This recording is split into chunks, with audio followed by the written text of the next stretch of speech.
bringing it to them all day. You know what's up? Welcome to Birdland. Win or lose, we bringing it to you always. You know what's up? Welcome to Birdland. Orange or black, we rebuild the pack. No matter where we at, you know we coming back. Section 336, we on this, so tune in. You know what's up? Welcome to Birdland. Yeah, welcome to Birdland. You know what's up? Welcome to Birdland. Now, here come the boys from Section 336.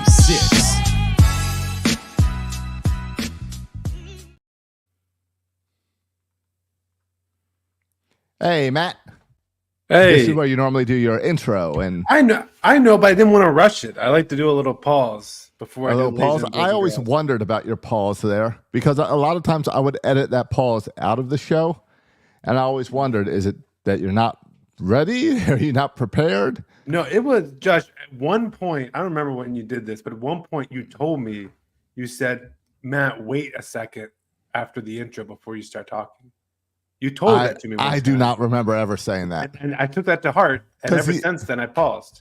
Because the old way used to be, before we did video intro, is you would talk over the music as it's fading out. I remember you accusing me of talking over the music. And that's why I always wait to make sure everything's wrapped up before I jump in. All right. I got you. Well, it's time probably to clean up that intro anyway and mix it up a little bit. So we'll see. We'll do something a little different. All right, well, listen, you're the podcast guru now. So. I have a little bit more time now. Are you learning new skills? Like, are you trying new things out? I am doing more social media posting and sharing of clips and stuff. Okay. And spending a lot more time on social media than I have before. So that's good or bad. That's something I can definitely bring to 336. Yeah, that's cool. So that would be my one thing I'm adding that I'll be adding that can help the show. Fair enough. We got a lot to get into.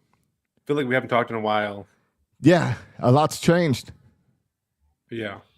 Can I just say something though? I went to the aquarium the other night. Okay. The other day. All Atlanta right. Aquarium. Okay. Now I've heard. All right. Here's the problem. And I'm glad you're bringing this up because I have not been to the Atlanta Aquarium. But what I hear from everyone down here is that the Atlanta Aquarium is the best aquarium out there. Yes. And the Baltimore Aquarium is really nice. Baltimore Aquarium is very nice. And I love the Baltimore Aquarium. So it's really hard for me to believe that Atlanta's better. So you're telling me, is Atlanta better? Yeah, I was skeptical too. Now, better is an interesting word. And I'll tell you, I think I'm going to an aquarium next week. Not Atlanta, but a different one that I'll tell you about. Okay, well, it's worse. I don't know. The Atlanta Aquarium is bigger.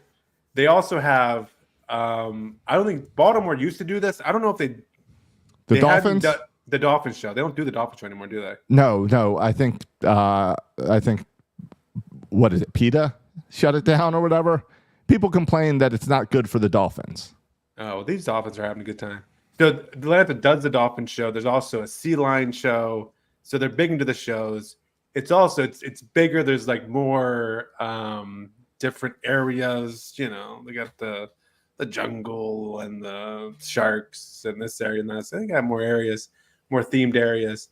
But it is insanely crowded, much more crowded than the Baltimore Aquarium. Okay, like you can't move. It's so crowded. Now see, I see that being a problem for you because the last time I went to the Baltimore Aquarium, I think we spent most of the time trying to figure out where Faye was. Yeah, and aquariums often have a lot of dark spaces. Yes. Too. So yeah, and I went there actually just me and the 3 kiddos. So it was a bit of a challenge. But you know what really grinds my gears is, and we need to make a law about this or start putting people in prison. We had to park on the rooftop and take the elevator down, just one elevator. Listen, if you're not handicapped you don't have a stroller, you shouldn't be taking the elevator. I don't care if it's 7 floors. You know, if you got legs and are healthy, walk the 7 floors. All right. You know, those elevators are for handicapped people and strollers. I agree. There's an issue now with airlines and Disney that's getting some of people faking disabilities so that they get on the plane first. And then once they get on the plane, I don't need a wheelchair to get off. I just needed it to get on. Why would you want to get there? Oh, like Southwest when there's no yeah. seats? And then with Disney, it just came out this week that they announced that if they catch you faking to get your in front of the line. disability to get to the front of the line, you will be banned from the parks for life. Yeah. So, because there should be some built-in advantages to maybe not the stroller, but with the stroller, certainly I can't take the stroller down the stairs. but you do get some built-in advantages with the stroller. You get premium parking. You get that family parking. We're talking about family parking. What's family parking? It's a parking spot like handicapped people, but it's got a picture of like a pregnant woman or of a stroller. That's for pregnant women, I think, right? No, or families. Or if you have a stroller, you can park in those. Okay, I haven't seen. I've heard of those things. I thought they were for pregnant women. I haven't seen those. All right, so you want advantages for the disadvantaged. Yeah, and I almost would collapse the stroller and carried it down. But can I be honest, Josh? And I'm not going to learn because this is my last child, and I'm not going to do it. And she's almost out of a stroller. I don't know how to collapse the thing. I don't. I put it in full thing. Like Emily collapsed. Wait, how's it get in your car? Well, Emily, it's always there because Emily puts it there. No. Yeah. But when you finish the aquarium, you have to put it back in the car. Yeah, it's up full loaded, taking up my whole back area because I don't know how to collapse it. It's like two things you have to do both at the same time. Emily showed me once, and I was like, I'm not going to learn this. I decided I'm just not going to learn this. Yeah, it's something you probably should have figured out years ago. I should have. I acknowledge that. I should have figured this out years ago. And I didn't learn it years ago, and I figure I'm close to the end now, so I'm not going to learn it now. I can appreciate that. I understand that. Well, now, see, Emily doesn't appreciate that. That's where that's because I don't have to deal with that. If I had to deal with it, it would annoy me. But as don't have to, I will appreciate it. I will say that's something that's nice about the Baltimore Aquarium is there are no escalators. It's all moving sidewalk ramps. Yeah, that's true. So and you can take the strollers on them. Yeah, you can take a stroller. They recommend you don't even take strollers into the Atlanta Aquarium at all because it's so crammed. You can't even push a stroller around there. Do you have one of those baby backpacks? No, but Josh, I don't know what a baby backpack is. Well, you strap the baby to you. Oh yeah. No, my baby's too big. What I did see a lot of, I thought this thing was not in anymore. You got the leash. I saw them everywhere. The leashes. I must have saw. Is it a real thing? It's back. I must have saw a dozen leashes when I went to the aquarium this weekend. I don't think I've seen a leash since you got off the leash. Yeah. I mean, it was like a fad. Like I feel like maybe 5 years ago, 10 years ago, and then we judged all those parents. We judged the heck out of those parents. I don't even remember it being a fad. I haven't seen it since you were a kid. I didn't have it as a kid, Josh. Yes, you did. I did not have a leash. Yes, you did. No. You or Robin did. No. I'm pretty sure. Mom and Dad would never put us on a leash. I don't buy that for a second. I think you were on a leash. We were able to roam free, wild. But leashes. I'm telling you, a dozen of them at the aquarium. Have you bought any? No, I would never. Did you see it? I would rather judge those people? I would rather lose my kid. Just lose my kid. Well, that's what I was asking. Did you have the leash? So you judged the people. You weren't jealous of the people. Yeah, no, I judged them. I think they can't parent, though. I would, especially, come on. If it's one kid, I had three under the age of 7. Well, yeah, 3 leashes, you'll tangle yourself up. Come on now. Yeah, I get that. So, Atlanta Aquarium better than Baltimore Aquarium. The dolphin show is cool, and the sea lion show. All right. Yeah. The aquarium I'm going to next week, it says, explore the waters of the world. Located in the heart of downtown, this aquarium is a must-see attraction for tourists and locals of all ages. Immerse yourself in a world of 20,000 aquatic animals. That sounds like a big number. I don't know how that compares to Atlanta, how many animals they have in Atlanta, aquatic animals. This aquarium features North America's longest underwater viewing tunnel with more than 5.7 million liters of water and over 100 interactive opportunities. Liters of water? Aren't we up to gallons now? We're using liters measurement? Well, you know why we're using liters. It's a bigger number. Because it's in the heart of Toronto. Okay. Because I am heading up to symmetric action. I am heading up to Canada on Friday night. Are you going to support our O's? I am going to support our O's. I'm going to go. Goodness knows they could use some support right now. Going to go this weekend to Niagara Falls and going to go Monday and Tuesday night over to Rogers Center and check out some baseball. That's awesome. So that's First time, right, at the Rogers Center? Yeah, it's a chance to You check stayed at off the a new Stadium stadium. Hotel? You know how much that is a night? I would guess it's like 700 or something crazy. Yeah, it was like $800. Yeah, I believe it. Because I was like, if it's $300-400, I would do it for one night for that experience. Oh yeah, but I'm sure they're probably sold out too. I'd imagine. No, they're available. Oh, they're available. And they're cool. You have like the bed, and then you go upstairs in your bedroom, and then at the top of the stairs is like a little seating area where you can look into the stadium. Yeah. And you get it from the outfield. You can watch the game there, right? You wouldn't even need a ticket. You can watch the game there. Yeah, you can watch the game there. Yeah. But you're going to be way out there. I mean, you're going to be nosebleed seats basically in the outfield. But better than Hilton. Yeah. Or maybe not. Yes, yeah. Okay. That's a good. You know what? I don't know. Because I don't think this Rogers Center, sorry.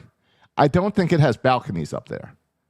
I enjoy the Hilton, seeing people out there on opening day and playoff games with their party out on the balcony. There's a window, but no balcony to go out. I think at Rogers Center it's just a window. Yeah, I don't know. I will report back. Yeah, check out that because next week we'll probably record after one of those games from the hotel room. So I'll let you know. Yeah, cool.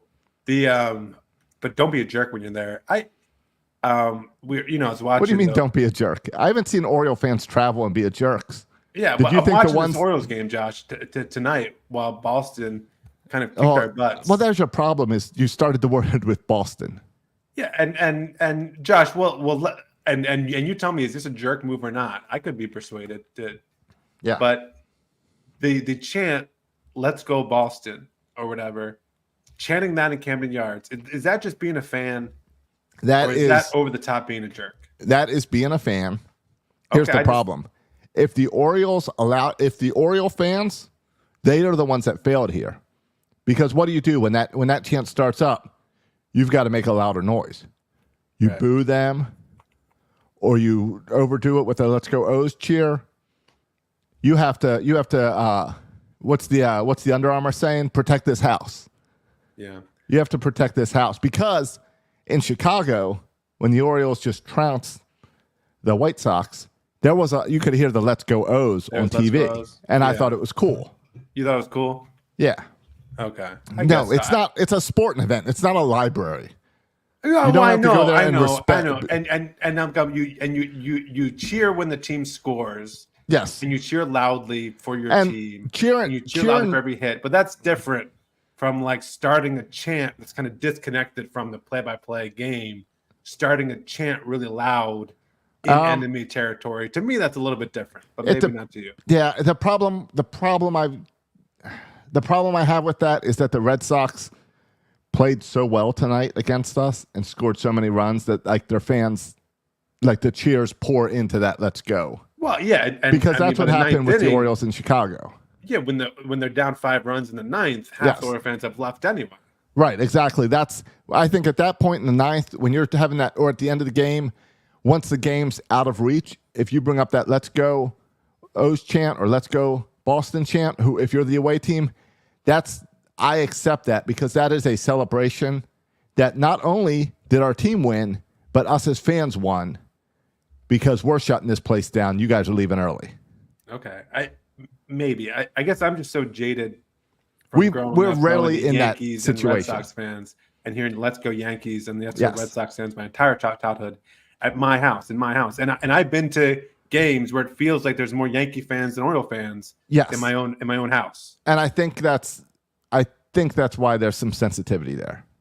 Yeah. Where I think I totally understand you, but I think I'll allow it, is what I'd say. I don't think it's being a jerk when you're doing that in the ninth inning.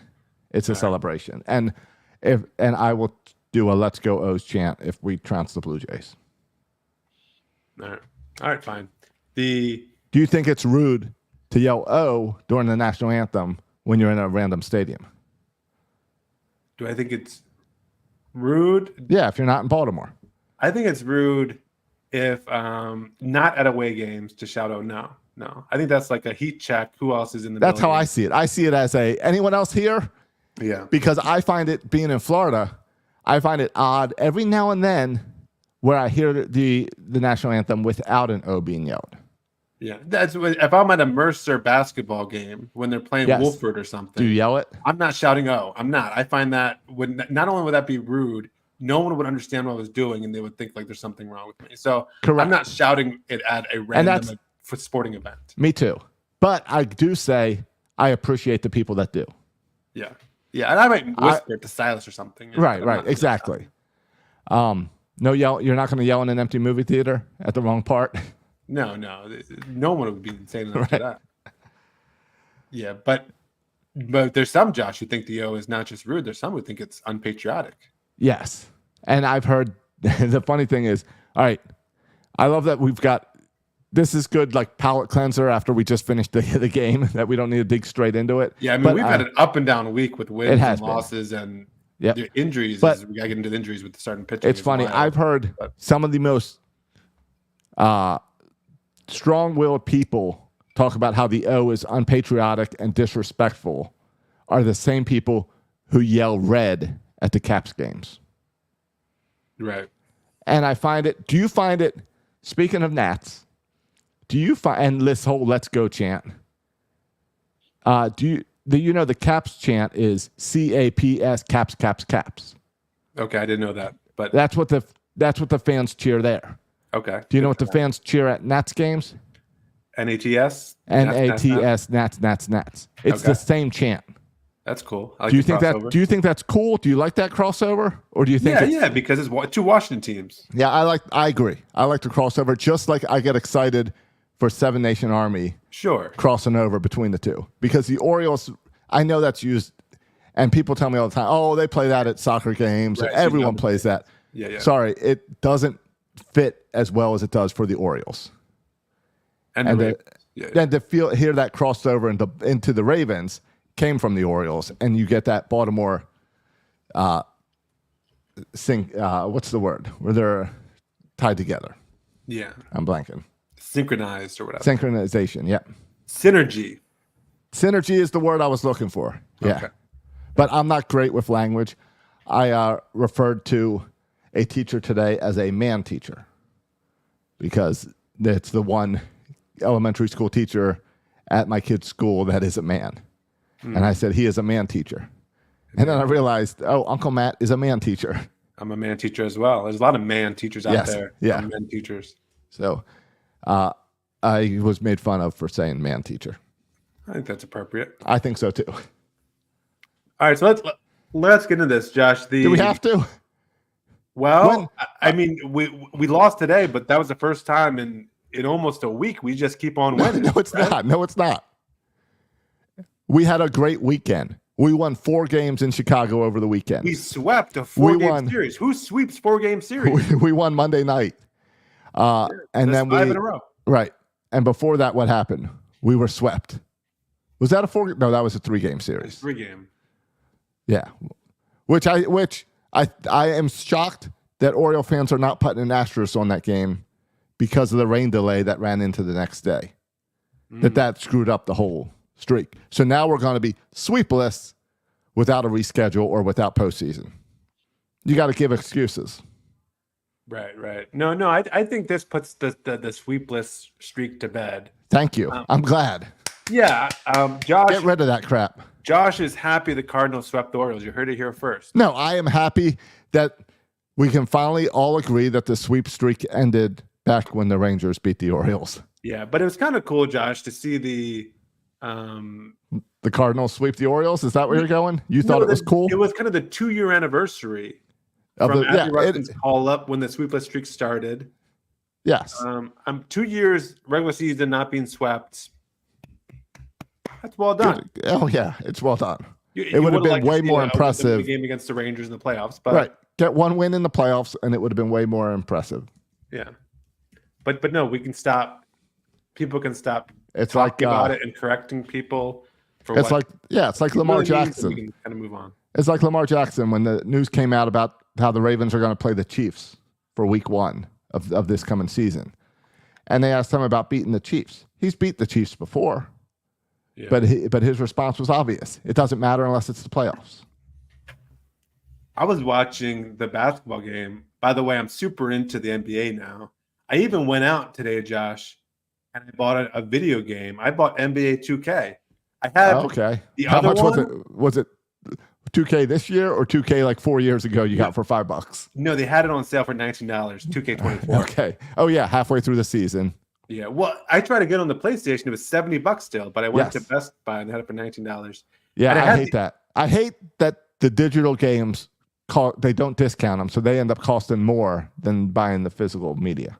Yeah, it's silly. They lost out on $20 that could have been theirs. But I tried to play the old one I have. I have 2K16 was the last one I had, the 16. Okay. It just wasn't working. So I got 24. That's like tonight I told Kelly my backpacks. I said, this thing's in great shape. It's pretty new. I only got it a couple years. And then I looked up the receipt and it was from 2013. Yeah. Time flies. But I tried to do, on MLB The Show, you ever do Road to the Show? That's where you're the player. You're the player. It's kind of cool, right? It is cool. I hate that it's different angles when you're playing like as the third baseman and stuff, where it's hard for me to get used to. Okay. I mean, I've been playing it since the show came out, and I'm still in AAA. But whatever. Yeah. I just kind of pick it up and play it at random times. Yeah, I did start this week a season with the Orioles. Okay, but I try to do the same thing with NBA 2K. Yes. I don't know if you've ever played NBA 2K, but it takes me. I haven't played in years. It's not even. I just want to play basketball games, but it takes into all this backstory, and I gotta play on the street and earn my credibility. And it's like this virtual world I have to navigate, and I have no idea what's going on. I just want to play a freaking basketball game. I got to play these pickup games with other people online. It's just so bizarre to me. I have to have 20 conversations to do anything, and I just want to play the freaking game. So I'm not this career mode. It's weird. It's too trying to make into this whole huge backstory, and I just want to play a game. Yeah, I agree, and that's why. That's why even when I started my season in the show, I went in and checked. I don't want to do the scouting report. Right. Let the computer do the scouting report. Right. All right. So, shoot, Josh, we were on topic for 2 seconds. I moved us back off topic again. Did the Orioles DFA Ryan McKenna before or after? That was before last show. Yes. All right. So now he's been DFA'd by the Giants today. Yes. Do we pick him back up? Is he coming back to Baltimore? It's very unlikely. You think it's unlikely or likely? No, I think it's very unlikely. Because you think someone else will take him? You don't think Michael Elias is going to throw his hat in there? The only reason we would do it is we pick him up because we think maybe, we can sneak him through waivers again. So we'll pick him up, and then a week later we DFA him. Right. I mean, these Giants are hoping, right, he clears waivers, and now he's on their final team. Yeah, he's one of these ultimate waiver guys. Yeah. So I don't know. I don't think the Orioles will put a claim on him. I hope someone else does so he can get in the shot. I hope so too. I want him to get claimed on a team that he can actually get playing time. See what he can do. Yeah, I agree. Kind of like Joey Ortiz. Yeah. He's having a great year. Yeah. How scary was that with Westberg getting hit today in the hand? Yeah, it was. Yeah. I mean, it was okay. So, right. Was there anyone excited? Maybe Urias was excited a little bit. Yeah. I mean, you had Greg Olson over there playing doctor. Well, if you can squeeze the hand, nothing's broken. I don't know. Oh, I didn't have this. I watched the game on mute tonight. Okay. That says a little bit about the announcers, but not all. But yeah. Okay. But no, it was okay. The interesting thing is the series with the Cardinals, our offense went away. Yes. Our offense stinks. What's happening? And then the series with the White Sox, we just kind of, we score a bunch of runs. And then the first game of the Red Sox, this elite pitching team that the Red Sox have, we, put 11 runs up in the first game. Like, oh. And without a home run either. Yeah. It was all base hits. Yeah. And that was the criticism, right? That this is a home run or bust team. We don't walk, we don't single, we just hit home runs. So we kind of put some of those I don't know if we made adjustments or we just kind of played better. But to me, that Cardinals series with the bad offense, I think that happens in series in May. This is why the Yes. streak was so incredible. Yeah, it's bound to happen. Yeah, because teams kind of all slump at the same time occasionally. Right. The pitching wasn't horrible. Gave up 6 runs, gave up 3 runs, and gave up 5 runs. Yeah. It was hitting was the issue. Yeah. And long term, I'm not concerned about the hitting really. I think we'll be fine. And I think if those players continue to struggle, I mean, I was surprised today. I don't know, Josh, if this happens before. I was trying to think if Hyde ever does this, but he pinch hit Mullins. I mean, Hayes pinch hit for Mullins. Right. And I don't remember Mullins being pulled out of games for a left-handed pitcher late in games. Maybe this has happened before, but I don't recall it. Like I think Hyde is getting tired of Mullins. I agree. Lefties. I agree. And we're seeing, and that's why you're seeing guys like, that's why you're seeing Kowser and Stowers get more playing time. Yeah, but I think our offense is going to be fine. We got to figure some stuff out. For example, how much to play Mullins? How good is Mullins? I think eventually you still have to find a spot for Kerstedt, who continues to just rake in the minors. Go look at his numbers. I mean, he's batting like 350, OPS well over 1,000.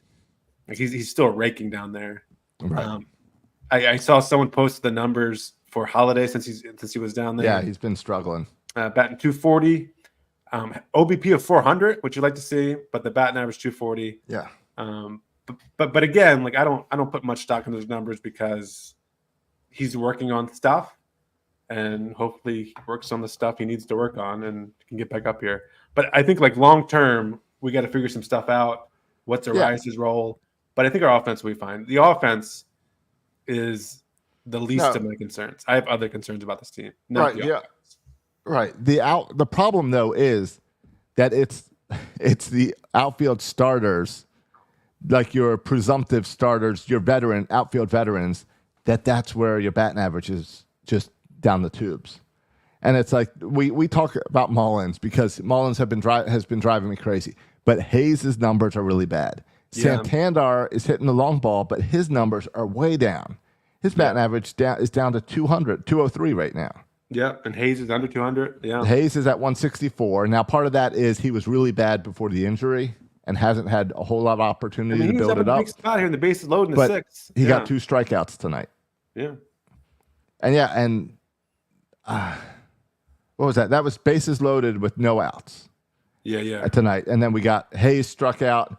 Mateo ground out to the pitcher. Had a ground out that was so bad he might as well have just bunted the ball. And then to see Gunnar strike out as well. Yeah, that was ugly. Yeah, but see, that's ugly. Where the game fell apart.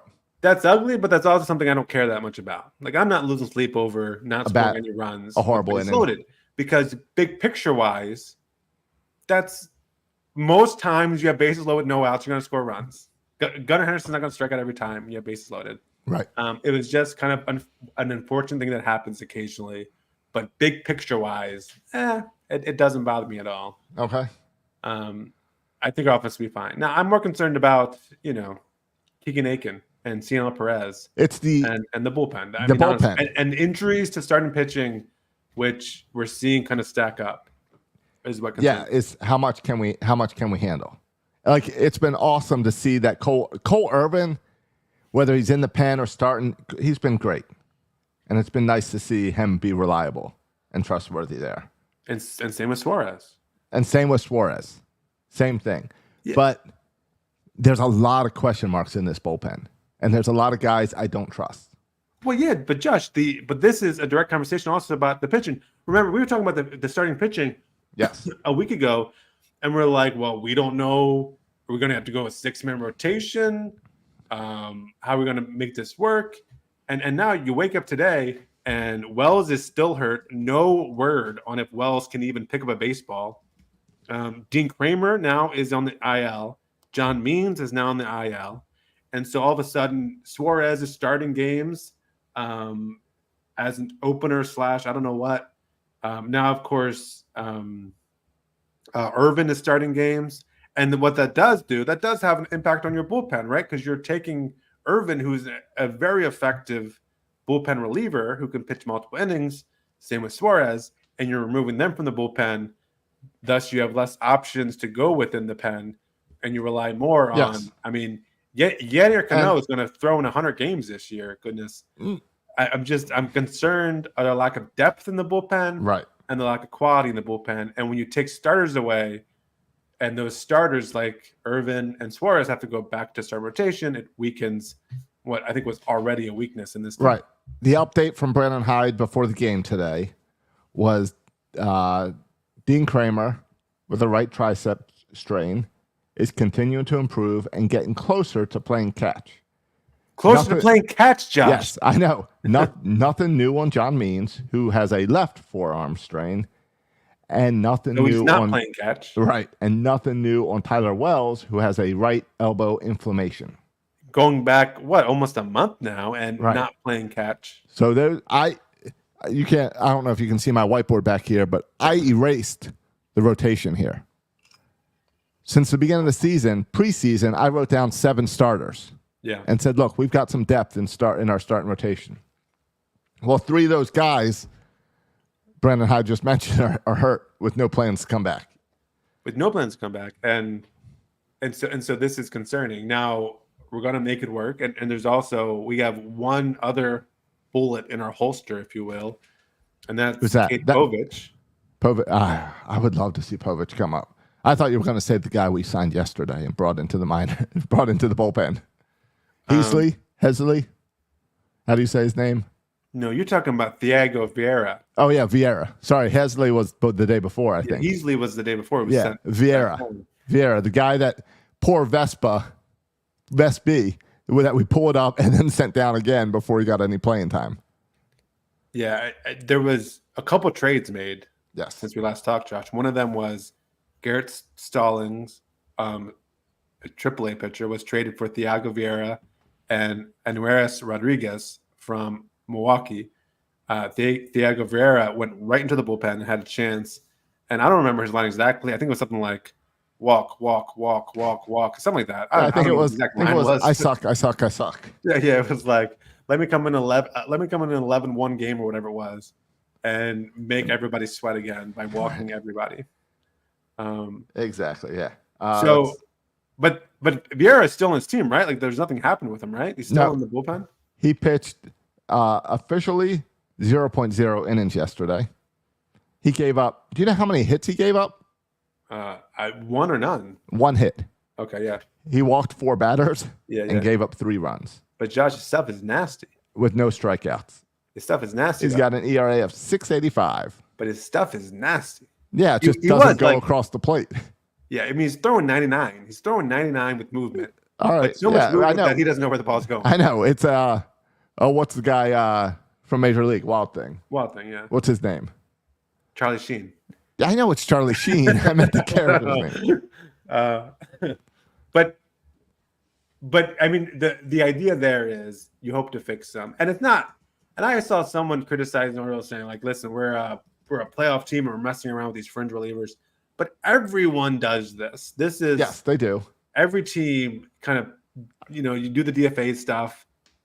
Ricky Vaughn.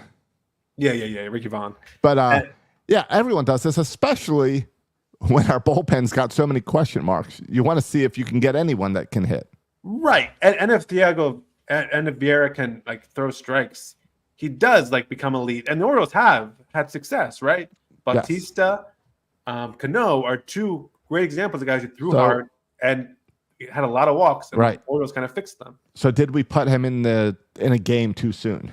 Should we have given him a few days working with the pitching coaches? I mean, I think maybe, but then you were also hoping for a blowout to get his feet wet. And so here was a blowout with no pressure. Go in there and just throw. It does remind me also a little bit with Fuji, where we did last year with Fuji I got him from Oakland because he could throw really hard, but then didn't even end up making the playoff roster because he was so untrustworthy, despite how many times Ryan Ripken said, trust Fuji. He's going to be a big part of this team. Trust Fuji. He's not. I just like Ryan Ripken just loved Fuji so much. I remember, dude, find someone else to love who's better. I wish Fuji was still. Last year I should have had a Trust Fuji shirt. Yeah, no, but you don't trust Fuji. No, Where's you Fuji don't. at anyway? Any update on Fuji? Where is he at? Where did he sign? He went out to California or something, right? I think he's signed somewhere. I don't remember where. The Mets. He is with the New York. Of course, Mets. that's where all the former Orioles go. You can play with DJ Stewart over there.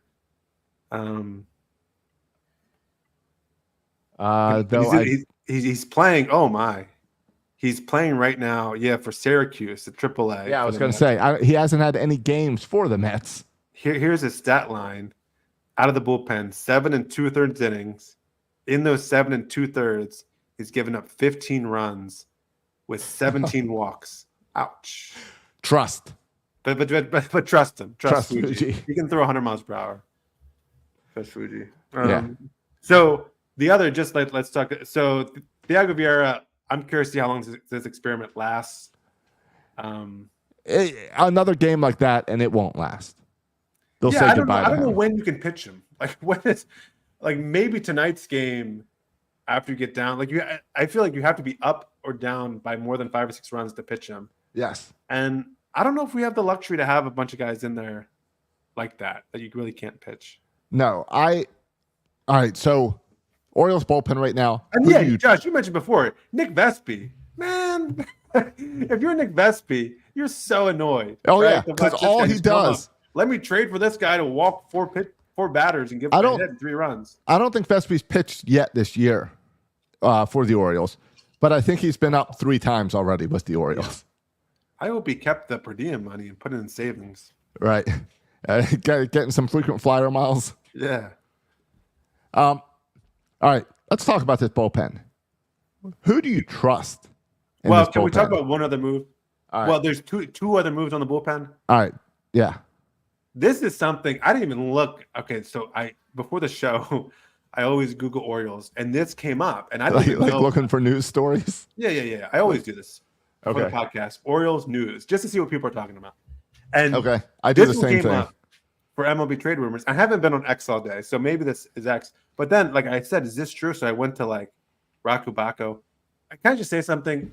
Reporters for the Orioles, I wish they would not do play-by-play of the game with the tweets and what happened. I agree. There's no need for that. And you got to browse through so much stuff to try to find something. I got the MLB at Bat app. I don't need you to give me who is going. That's a good question. Who is rock for for Ryan McElroy had to single the 5th inning? Who cares? And here's the problem. Here's the problem with that is I follow them all. Right. So Ryan Mountcastle gets a single, and it's a whole screen of 6 people saying Ryan Mountcastle's, plus some fan that's at the game that I happen to follow who's also saying Ryan Mountcastle's single. Yeah, when everyone's got it on TV, and if we're traveling, we got the radio or the at-bat app. Right. I don't need X for play-by-play. No, if I tweet during the game, I'm not going to say Adley Rutschman home run. I'm going to say, let's go, Adley. I'm a fan. Let's cheer it on. Yeah. I don't need to play-by-play. Cool, like Adley's homered for the 5th straight time on a Sunday or something. Like that. According to Elias. Yes. Yeah. Anyway, all that to say I'm with you. I couldn't verify this with Rock because there was too many your finger got tired scrolling. Yeah. I was just one scroll, but one scroll was I'm done. I'm not looking for this thing. But first of all, it was an Astros today. This has happened May 28th. That's today, right? At 1:10 p.m. The Astros claimed an Orioles pitcher who I didn't even know was an Orioles pitcher. So it was one of those type things. It said the Orioles announced that right-hander Caleb Ort has been claimed off waivers by the Astros. Who is Caleb Ort? Josh, he was on our 40-man, and we DFA'd him, and he was picked up by the Astros. I don't know who Caleb Ort was either. All right. It says he was in AAA. He's playing for Norfolk, 12 2/3 innings, 17 runs, has an ERA of 12.08. But anyway, we DFA'd him. It sounds like for good reason. Oh, hold on. The Astros picked him up. Do you think it did? So, okay, Caleb Ort. Here it is. Okay. On February 19th, the Philadelphia Phillies DFA'd Caleb Ort and then traded him to the Orioles in exchange for everyone's favorite player. Cash considerations. Cash considerations. Yeah. Okay. Fine. So well, now I he's not guess, on the Orioles anymore. Right. So that's why he was stuck on the 40-man. And then the Orioles, I guess, had to DFA him. Yeah. But that was like, I saw that. And I was like, I didn't even know he played on the Orioles. That was Caleb Ort. I didn't know he was on the 40-man. But now he's not on the 40-man anymore. Caleb Ort was DFA'd on February 19th by the Phillies. And 2 weeks before that, he was DFA'd by the Marlins and picked up by the Phillies. I mean, if you are like a fringe reliever, it is wild. Just the journey you go on. Yeah, totally. There's so many. If you search Caleb Ort DFA, there's so many times he's been DFA'd that I can't even find why the Orioles DFA'd him. Yeah. Okay, so I'm looking at the Orioles 40-man. I'm embarrassed. I don't know two names I've never seen before in my life. So this Who is that? Josh. Matt Crook. He's a pitcher. You heard of Matt Crook? I have heard of Matt Crook. We picked him up. He was another cash consideration guy, I believe. Okay, in the offseason. Maybe I just forgotten. And Corbin Burns. I'm just kidding. There's another Corbin. Corbin Martin. You heard of Corbin Martin? I do not know Corbin Martin. Okay. Matt Crook. 3 months ago, welcome to Baltimore, Matt Crook. He came from the Yankees. The Yankees DFA'd him. Okay. Anyway, we have a guy named Corbin Martin and Matt Crook on our 40-man. And now I know. So yeah, and they must be struggling down in Norfolk since they haven't been up here. So back to my question. This bullpen. Can we talk about one more bullpen move? All right, fine. Go ahead. Mike Baumann was DFA'd. We talked about that. Yeah, big Mike. We questioned why not use one of Keegan Aiken options, or why not Suarez? Like, why Mike Baumann? Yes. Why not a pothole? Anything. Right. But turns out, like, other teams wanted Mike Baumann too, because we were able to put together a trade, Mike Baumann, and we also threw in Michael Perez. Maybe Elias has a thing against other people named Mike, but we traded Mike Baumann, Michael Perez for Blake Hunt, a catcher from Seattle. Yeah, because we need catchers. Yeah, and he's having, if you look at, we've got Hunt's no depth there. Stats. I mean, this year he's having a really good year. Past years he hasn't played well. This year he's batting 286, OBP of 385. I'm sorry, 358, and an OPS of 894. So he's having a good year this year, but previous years he hasn't been that good offensively. I don't know what he's like defensively. He's 25, former overall 69th pick in the draft. Was actually drafted by the Padres, went to was part of the Blake Snell trade, I think. And that's how he ended up in Tampa Bay. And then from Tampa Bay went to Seattle. And then now he's an Oriole. Which I guess is a depth move. You could argue like maybe McCann's replacement next year. We clearly don't have that. And actually the backup catcher, I feel like for the Orioles, the backup catcher plays an awful lot. Yeah, I mean, McCann plays an awful lot because they want Adley long term, and because McCann's hitting the ball pretty well. Well, I think that's. I mean, maybe for a backup catcher hitting the ball pretty well. I mean, compared to some of the other guys. Yeah. All right. So fine, I'm done now. You talk about your bullpen. Who in your bullpen do you trust right now in the game? Who in the bullpen? Yeah. All right. I think I have three guys.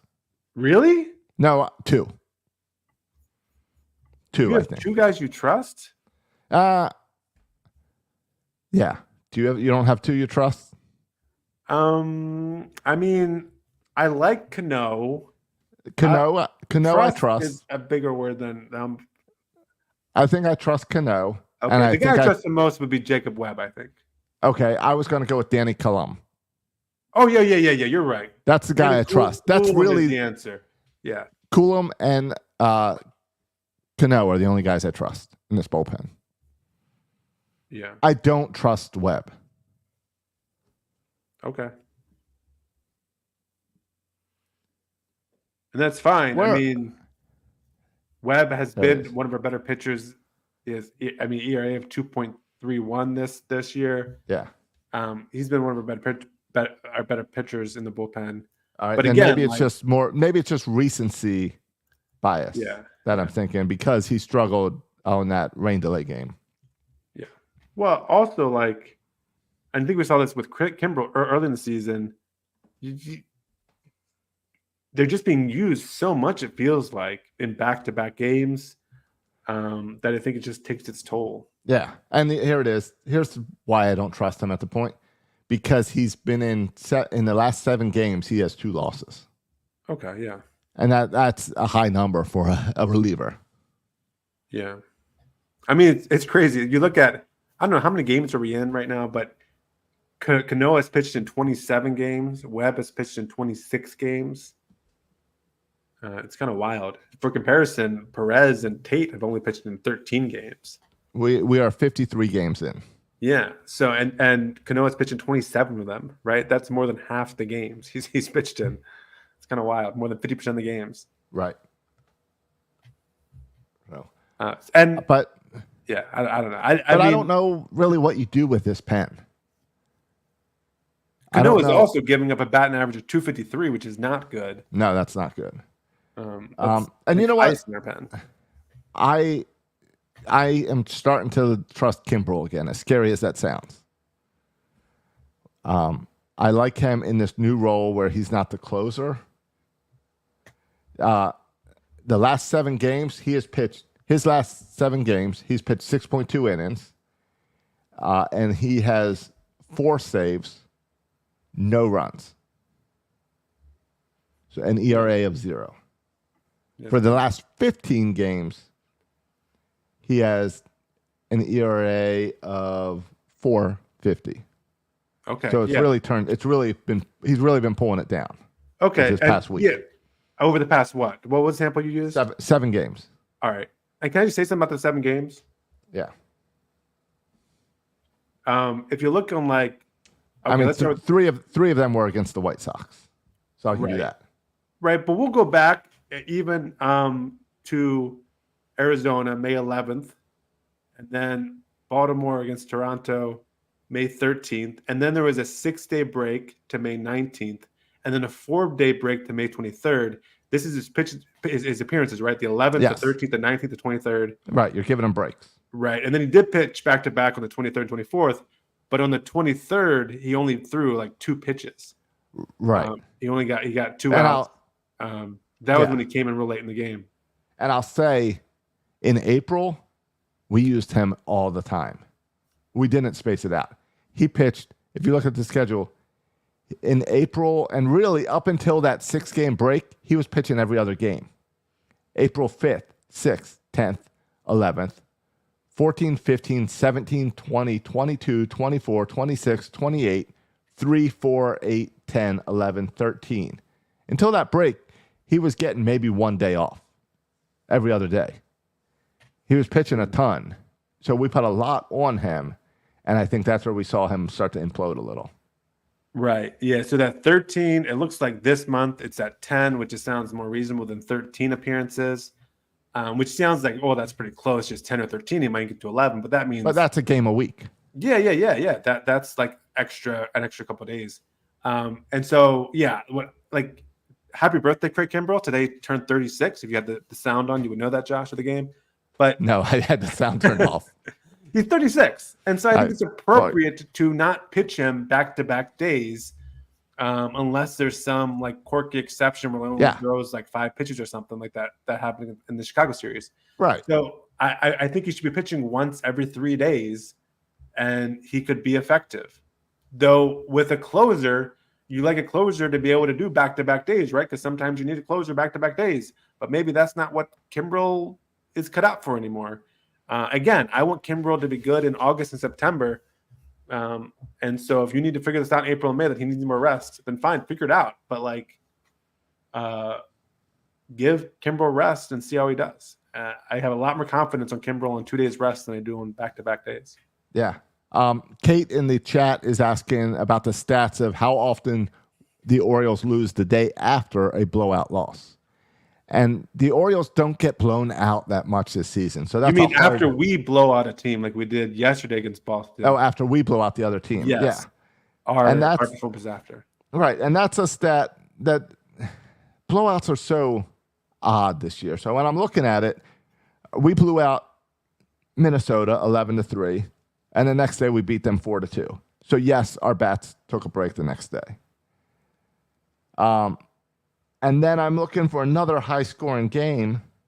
Like, we don't have many of these 11-run games. In fact, most of these high-scoring games are games that we lost. Yeah. Like, Milwaukee beat us 11-1 and 11-5. We beat Cincinnati 11-1. Next day we had an off day, but then Tuesday we did lose to Washington 0-3. So if you're looking at stuff like that, maybe, but I don't think there's any correlation between hitting a bunch of home runs tonight so we hit none tomorrow. Yeah. No, I mean, I think someone had these stats out. Like, if you look at kind of trends that might be important, and I don't know, like, maybe there's some truth, they kind of save some runs for the next day. But then you also, like, I mean, the other team's out there trying too, right? Right. So, like, there's a different you might pitcher go the against next day. a pitcher who's struggling and a pitcher who's pitching really well. There's if you could save games, then sure. If you could play, it's like banana ball where they just play per inning. And it's like, all right, I got 3 runs. I don't need any. I got the point for the inning. Yeah. There's no thing as saving innings because you don't know what the next day is. Right. Next day is a different pitcher. But there is interesting stats, and Josh, I don't have the record in front of me like you seem to, but it seems like our record against really good teams is excellent, and our record against kind of average teams is not bad, but it's more pedestrian. Correct. It's what we used to talk about the Baltimore Ravens. The Ravens used to do this all the time, where they'd go up and they'd play the Steelers, the Chiefs, and they'd play excellent, and then they'd play the Jets and just look like trash. They'd play down to their opponent. Oh, you made me think of too, Josh. I was watching. Oh, this is how I got started on it. The NBA stuff with NBA 2K. Yeah. I was watching an NBA game, and Mahomes was on the sideline. I think this was the Boston-Indiana series, and Mahomes was on the sideline, and next to him was, your boy Travis Kelce. Yeah, with all the holes in his pants. Okay, and then next, do you know who was sitting next to Travis Kelce? Another Chiefs player. Oh, the kicker. Not your boy Butker. Josh, why do you got to go politics on the show? Because I assume that's where you're going with it. No, it was Hollywood Brown. Oh, I forgot he's a Chief. I did too, until I saw him sitting there with Kelce and Mahomes. Okay, all right. Not good for him. Yeah, good for him. I'd rather have Zay Flowers anyway. I'd rather have both because I think we need some wide receiver help. Yeah. But yeah, no, I think that's like the fact that we, I think, play up for our opponents. And this is, I mean, so far, I mean, today was a bad game, but so far we played really well against AL East. I think that was the secret to our success last year too, right? All those games against Tampa, we just played really well against the AL East. Yeah. And here we have AL East. So we're going to get a chance to kind of test ourselves. So tomorrow feels like a big game. But I mean, I think one of the keys to winning the division or staying in the hunt all year, and I don't want to hear the Yankees are running away with this thing. Shut up. No. But one of the keys to this thing is how we're going to play against the AL East. So yeah. Hopefully we continue the trend of playing really well against the AL East. Right, and it's what we always say, just you got to win the series. So that we got that chance tomorrow. But yeah, right. We got Corbin Burns in the mound for it. So yeah, I think we're going up against their ace too. So it should be a good pitching matchup. Yeah. Then we have Thursday off. We get Tampa for the weekend. Then we go to Toronto for 4. Go to Tampa for 4, and then then I think it's Atlanta after that in Baltimore. So it's some big games coming up, and this is what we said. We said June is going to be tough. Yeah. So it would be interesting and something to look at, and that I'm not going to do tonight because it'll take too much work. But I would be interested in taking our scores per opponent and lining it up. So like taking our 11-3 plus the 3-8, and all right. So for the Red Sox this series, it is 14-11, and kind of how that has played out with the series. We've been winning series, but are we scoring more runs each series than the other teams, or are we squeaking by with these wins? Yeah. While you were blathering on about that nonsense, I was looking on about. I was looking at last year our standings at this date, and we were 4 games outside of Tampa, 4 games out in second place against Tampa, who was running away with the division last year, and now we're just 2 games outside of the Yankees. So yeah, no one's running with the division. I think the Red Sox are overperforming. We'll see if they continue to overperform. But the Yankees certainly are overperforming right now. I don't think they're going to keep this 673 win percentage all year long. So we'll see. But yeah, this is the end, Josh. We talked about it. We didn't take care of business with Cardinals. I hope that doesn't come back to hurt us at the end of the year. You know, when you look at some of the series, like, oh man, we could have won a game or 2 there. But we took care of business with Chicago. We should win the series against Boston. We need to not need to, but it'd be nice. And then, you know, Tampa Bay and Toronto have not been playing great baseball. Right. They're fine teams. They're not bad teams. Not the Chicago White Sox, but they haven't been playing great baseball. So we need to. Toronto's been playing very bad baseball. Yeah, and we need to take care of business here, Josh, not because you know we should win every game in May. But because June, we talked about before, June is a freaking gauntlet. Yeah, and June's tough. If we can get a June out of 500, it'll be fine. But we got to get pad our wins in May, right? So we can handle that gauntlet in June. We're only 2 games behind the Yankees, so there's no. It's too early it's way too early to say anyone runs by it. Remember, at one point last year, the Rays were 14 games ahead of us. Yeah. When I told you at this point last year, the Rays were 4 games ahead of us at this very date, May 28th. Yeah. So we're 2. 4 games we're also we're in better shape than last year. 4.5 games up in the wild card. And it's all about just getting into those playoffs. Okay. Yeah. Fine. I mean, I want the division. So I want the division too. Right. But that didn't work out so well for us last year. So I just went in the playoffs and then win then. And I'll be happy. All right. Josh, but for us to do that, what concerns you more at this point? The fact that, don't say the offense, the fact that, I mean, we're already 3 starting pitchers down, and it feels like one more could be like, could be the straw that broke the camel's back, or is it the bullpen? What concerns you more at this point? The bullpen. The untrustworthiness of the bullpen is my biggest concern right now. The injuries, I'm not too concerned about because we haven't hit that point of season-ending injuries yet, except maybe Tyler Wells. And we're getting closer with Wells. Yeah, except maybe with Wells.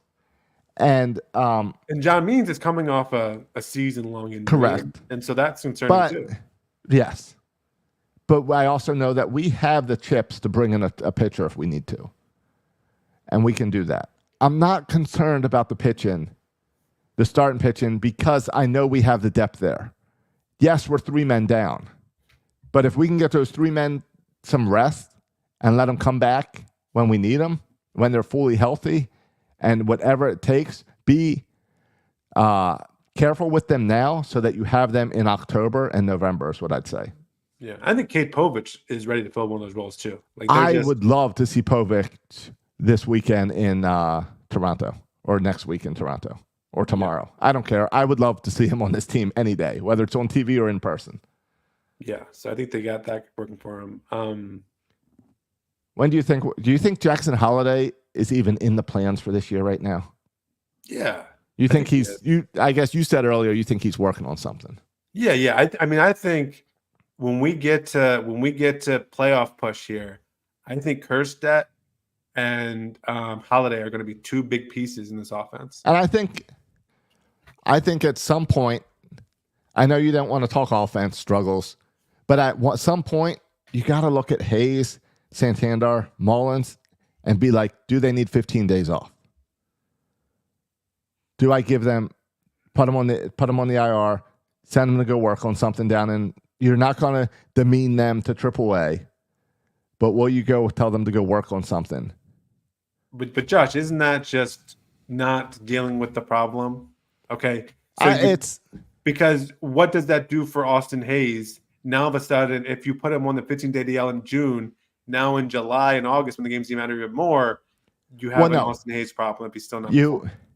You right? do it so that he will work on something. You do it as a project to go fix him. Whatever's going on, go down to Sarasota, work with the trainers every day, figure out what's going on, whether it's in your head, whether it's your mechanics. Let's go figure out what's going on. And at the same time, I'm going to give Kerstead a chance to see what he can do. I'm going to give Stowers more of an opportunity to see if he can really play this team, because it's not just about this year. It's about beyond this year. And it's really big question marks right now about Hayes, Mullins, and their future. Santander is really frustrating because I thought he was our biggest trade chip going into this season. And he's not there right now. I don't know why anyone would think that Santander is a trade chip, but this is Santander's last year. Yes, so that would be why. That would be why he's supposed to be our trade chip. Okay, but I thought we were competing for the playoffs, and I don't know why you take an offensive weapon away from a team competing for the playoffs. But he's not that much of an offensive. Don't you think Kerstead can do as much as Santander right now? I think Kerstead could come up here playing every day, do fine in right field and DH, and bat 203. Okay, yeah, Josh, but Santander has a longer track record to be. I know, and that's what I'm saying. Santander in October than I do in Kerstead right now. I agree, except it's not happening right now. And we've got these three veterans that I want to lead this team, and they need to figure it out. But Josh, that's what I'm saying. Like, out of this 15-day DL, like you're just burying your head in a hole. My thinking is, you're going to fix them. What are you going to do? What are you going to do? Is there some magic? You're going to sprinkle some magic fairy dust on them and they can hit again? Yes. No, it's called working on mechanics. It's called repeating things. It's watching film. Yes, there's things you do to make players better. Get out of here. You can do all those stuff while they're getting at bats in the majors. You can, but it can also cost you games, like today having the bases loaded and not being able to get a run in. All right. So, but my thing is, I want Hayes and Mullins and Santander to have as many at bats as possible. Give them 6 at bats per game. All right. At what point do you say you're costing us games? Right. That's what I'm saying. I want to do it now. Cost me games in May, so you don't cost me games in October. And I agree, but I'm saying at some point, when do you have to say, "Hey, you're costing us games now. You've costing us too many games. We have these young kids I need to give an opportunity to. I want you to figure this out. I want you here in October. I want you here for the push, but you got to go figure this out on your own." Because we can't, you're now a liability. I don't think we're there yet. You muted yourself freaking out over there. There you go. Now talk. You're mute. You're good. So, Josh, for my viewpoint is that Mullins and Hayes, Santander, and I don't even like putting Santander in that group with Mullins and Mays. Because Santander was really good last year. I think a more recent. Yes. Okay. I'll give you a little bit of that. But my point is, I want them. I need to make a decision about them. They have put in so much time in this organization. They have track records in the past of being great. That I want to go look at that track record of Mullins. I want to give them the longest rope as possible. And so, I mean, we're seeing Mullins playing less already. You're already seeing Mullins playing less. Correct. Mullins still is an elite defender, and I still want him on my team. Correct. But I think we're seeing, I think they deserve to get everyday at bats and be regular players through May, even through June, and then I think we get to June. I hear you. If they're still struggling after giving them consistent playing time, that's the moment you say, okay, we have to move on now. Right. To a Kerstedt, to a Norby, wherever you want to go, we're ready to move on now. And I don't think you move on at the end of May. And I understand they've earned this. Yeah. But look what happens when you give Stowers some playing time. He has a career game. What do you do with these young guys that you really want to see if they can do it up here? Do you make them wait while these guys struggle? Wait. Just wait. They're going to have their chance. Just wait a month. All right, we'll see what happens. At the most, a year. The most a year. All right. I'm telling you right now, your everyday right fielder next year is Heston Kjerstad. He is. He's your everyday right fielder next year. So you just gotta wait it out. But yeah, I mean, I'm curious to see how Hyde manages that balancing. The reason Stowers is here to begin with is because he couldn't find enough playing time for Kjerstad. That's why Stowers is here. And so we'll see what he does with Mullins and Hayes. I mean, Cowser has been playing center more and more, and Cowser has been doing a pretty good job playing center. Right. I feel good about that. He's not Mullins defensively, but I feel good about him in center. I agree. All right, let's get out of here. All right, sounds good. We've Guys, been all over the place today. Yeah, I mean, we've hit family parking, we've hit aquariums. I wrote down "On a Leash" as the show title, and we are nowhere near that anymore. Yeah, no, we've been everywhere. Someone needs to put this show on a leash. There you go. Right. Bring it back. Bringing it back. There you go. All right. But yeah, you can follow us on all your social media platforms. If you enjoy the show, which why would you not enjoy the show? Of course you enjoy the show. Go to iTunes, write us a review. Apple Podcasts, write us a review. Leave us 5 stars. Yep. Head on over to Birdland Sports. I got new shirts coming out this week. Oh, yeah? Yeah. What kind of shirts? A Adley Rutschman shirt and a Danny Colom shirt. Oh, nice. They are both 90% made sitting on my computer. I just got to wrap them up. All right. When does the probably Vieira tomorrow shirt come out? The what shirt? The Vieira shirt come out. The guy who Vieira shirt? all he does is walk. Right. All he does is a walking shirt or I do like the all he does is walk shirt. That's for a pitcher instead of like you would think it's for like Mateo or something. Yeah. So all right. You can follow us on all your social media platforms. You can follow me on X at Section336. You can follow Josh on X at Josh Soroka. Thanks for listening, boys and girls. And as always, go O's.